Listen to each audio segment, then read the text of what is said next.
Matthieu, chapitre 8. Lorsque Jésus fut descendu de la montagne, une grande foule le suivit.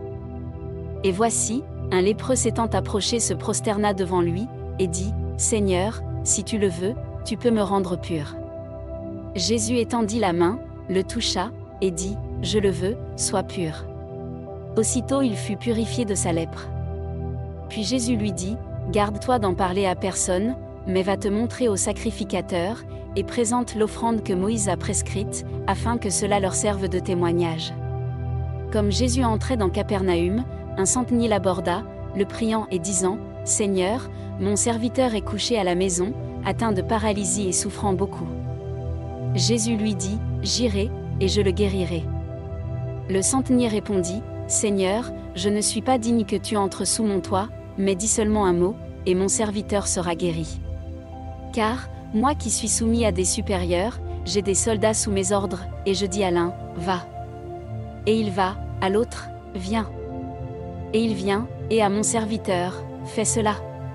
Et il le fait. » Après l'avoir entendu, Jésus fut dans l'étonnement, et il dit à ceux qui le suivaient, « Je vous le dis en vérité, même en Israël je n'ai pas trouvé une aussi grande foi. Or, je vous déclare que plusieurs viendront de l'Orient et de l'Occident, et seront à table avec Abraham, Isaac et Jacob, dans le royaume des cieux. Mais les fils du royaume seront jetés dans les ténèbres du dehors, où il y aura des pleurs et des grincements de dents. » Puis Jésus dit au centenier, « Va, qu'il te soit fait selon ta foi. » Et à l'heure même le serviteur fut guéri. Jésus se rendit ensuite à la maison de Pierre, dont il vit la belle-mère couchée et ayant la fièvre. Il toucha sa main, et la fièvre la quitta, puis elle se leva, et le servit. Le soir, on amena auprès de Jésus plusieurs démoniaques.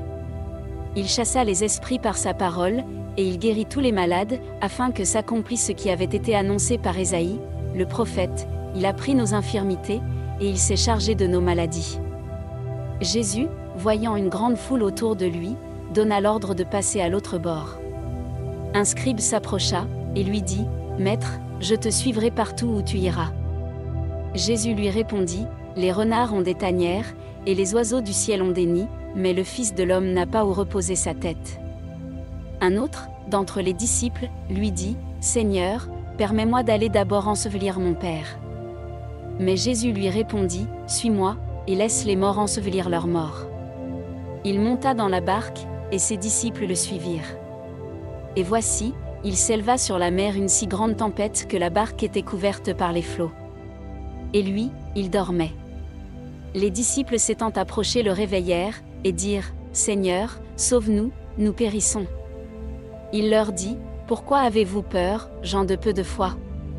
Alors il se leva, menaça les vents et la mer, et il y eut un grand calme. Ces hommes furent saisis d'étonnement. « Quel est celui-ci, disaient-ils, à qui obéissent même les vents et la mer ?» Lorsqu'il fut à l'autre bord, dans le pays des Gadaréniens, 2 démoniaques, sortant des sépulcres, vinrent au-devant de lui. Ils étaient si furieux que personne n'osait passer par là. Et voici, ils s'écrièrent, « Qu'y a-t-il entre nous et toi, Fils de Dieu? Es-tu venu ici pour nous tourmenter avant le temps ?» Il y avait loin d'eux un grand troupeau de pourceaux qui paissaient.